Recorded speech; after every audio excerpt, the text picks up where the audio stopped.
तो हमें BTS के गोल्डन मैकने जंगकुक रिकॉर्ड्स बनाने के लिए ही पैदा हुए हैं, ये बात तो हम सभी जानते ही हैं और ये बात वो टाइम पर हमें साबित भी करते रहते हैं। और फिर से अभी जंगकुक ने हाल ही में एक बहुत ही बड़ा record as a solo artist अपने नाम कर दिया है और ये रिकॉर्ड कोरियन गवर्नमेंट के द्वारा लगभग 126 देशों के सर्वे करने के बाद जंगकुक के नाम हुआ है। तो अभी मैं आपको बता दूं, अभी 2025 के एंड में कोरियन गवर्नमेंट के cultural, sports and tourism ministry ने एक सर्वे कराया था जिसे नेशनल इमेज सर्वे कहा जाता है, जिसमें कोरिया की राष्ट्रीय इमेज को पॉजिटिव मतलब कि अच्छे तरीके से प्रभावित करने वाले आर्टिस्ट की एक लिस्ट तैयार की जाती है और ये लिस्ट ना कई देशों के लोगों के बीच सर्वे करने के बाद तैयार की जाती है, जिसमें ये सर्वे होता है कि किस आर्टिस्ट की वजह से कोरियन कल्चर का वर्ल्ड में सबसे ज्यादा और पॉजिटिव इफेक्ट पड़ा है। और इस सर्वे करने के बाद जो लिस्ट तैयार हुई है उसमें एज ए इंडिविजुअल आर्टिस्ट के तौर पर जंगकुक का नाम नंबर 1 पर है। और अगर ग्रुप की बात करें तो इस लिस्ट में BTS नंबर 1 पे है और ब्लैकपिंक नंबर 3 पर है और जंगकुक नंबर 6 पर है। पर as a individual artist Jungkook का नाम नंबर 1 पर है। और इस न्यूज के आते ही ना ये न्यूज काफी ज्यादा वायरल भी हो रही है और ये कोई नई बात नहीं है, क्योंकि जंगकुक का अब कोरिया के साथ साथ ग्लोबल इम्पैक्ट भी बहुत ज्यादा ही बढ़ता जा रहा है और अब जंगकुक का नाम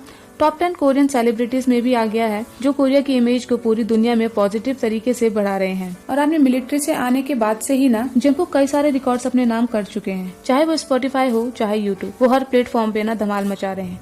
और अभी BTS की न्यू एल्बम के विनाइल की प्री बुकिंग के टाइम पर भी केवल जंगकुक की विनाइल ही थी जो 5 मिनट के अंदर ही सारे US व्यूवर्स में सोल्ड आउट हो गई थी। तो हम अब आप इस बात से ही जंगकुक की बढ़ती फैन फॉलोइंग का अंदाजा लगा सकते हैं। और आज में ये सब ना जंगकुक के हार्ड वर्क और सिंगिंग और डांसिंग को लेकर उनके पैशन की वजह से ही पॉसिबल हो पाया है। और अभी जंगकुक ने रोलिंग स्टोन के इंटरव्यू में भी कहा था कि I want to be an artist who does not get dragged by the flow but creates the flow.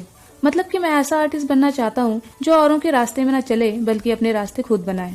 और जंगकुक ये कई बार कह चुके हैं I want to be an artist without limits. और आर्मी जंगकुक ने ऐसा ना सच में करके भी दिखा दिया है। और एज एन आर्मी मैं जंगकुक से केवल इतना ही कहूंगी, yes you did it Jungkook. तो आर्मी इस वीडियो में बस इतना ही। अगर आपको मेरी वीडियो अच्छी लगी हो तो please like and subscribe my channel.